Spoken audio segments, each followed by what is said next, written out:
fake people are on the rise. Look at these two examples. This is Wolf News. I'm Alex. There have been more than 600 mass shootings in the United States this year, which means there is an average of more than one mass shooting every day, and gun violence has killed nearly 40,000 people. After 3-hour talks, the two heads of state exchanged candid and in-depth views on strategic issues in China-US relations and major global and regional issues. This meeting is of great significance. Great power cooperation will inject new vitality into world development. They were deepfaked anchors that were distributed by pro-China bot accounts in what seemed to be a state-sponsored or at least state-aligned campaign. There's a real danger here, and it isn't what you usually think of, someone deepfaking a president or world leader or celebrity. No, it's something far more dangerous and insidious. Creating something from thin air, something that, as the tech improves, is indistinguishable from a real person. Something that blurs the line between what's real and what's not. The avatars were created using technology provided by Synthesia, a London-based AI startup that lets users create AI-generated talking head videos. 120 languages, 140 avatars. The use cases listed on their website are seemingly harmless: learning, sales, communications, and marketing. But it covers up for far more sinister use cases: fake teachers, fake communications that sound real, and more. And it's immediately obvious that the tech won't be used for just these stated purposes. It's already been co-opted to push propaganda, after all.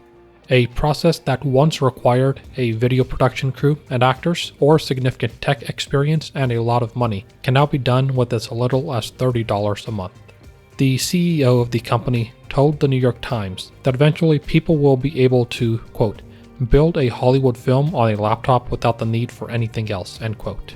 He's right, and that's the issue.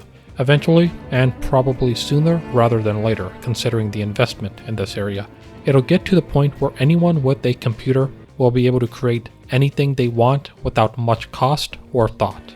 On one hand, it's great. You could go from concept to idea rapidly and iterate until you get to where you want to be.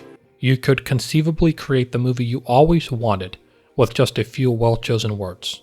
But you don't need a lot of bad actors to muddy the waters. In fact, the waters are already muddied. Beyond the propaganda, there's an obvious economic impact on people that work in education, sales, film, TV, and more. The improvement on the deepfake side is just as impressive as the fake people. Deep Tom Cruise was created by Metaphysic AI, whose technology has been used to de-age actors for films and make mouth movements match what somebody is saying, to get rid of that effect where the lips don't match the words. Their goal is to create hyper-real synthetic media, and they seem to have achieved it to an extent that others haven't. Their software is not generally available, which provides a layer of safety, but eventually the tech will break through. It'll get to the point where AI companies will be able to create people that seem realistic enough. Then they'll be able to serve in forward-facing roles that require interaction with other people. See, people have an issue. They're imperfect. They're prone to scandal, large or small. If that person is associated with a brand, that scandal could cause a financial impact. Virtual people, developed by corporations on behalf of corporations, can evade all the messy aspects of being human for surprisingly cheap. Virtual influencers are already a thing, and they have millions of followers, such as Michaela. But who do these characters really represent? And do people care if their favorite stars are real or fake? It's not so clear anymore. Storm. Well, that's his animatronic seahorse. Amazing. I mean, eventually you won't even need actors, right? In 5 years, we won't. Kidding.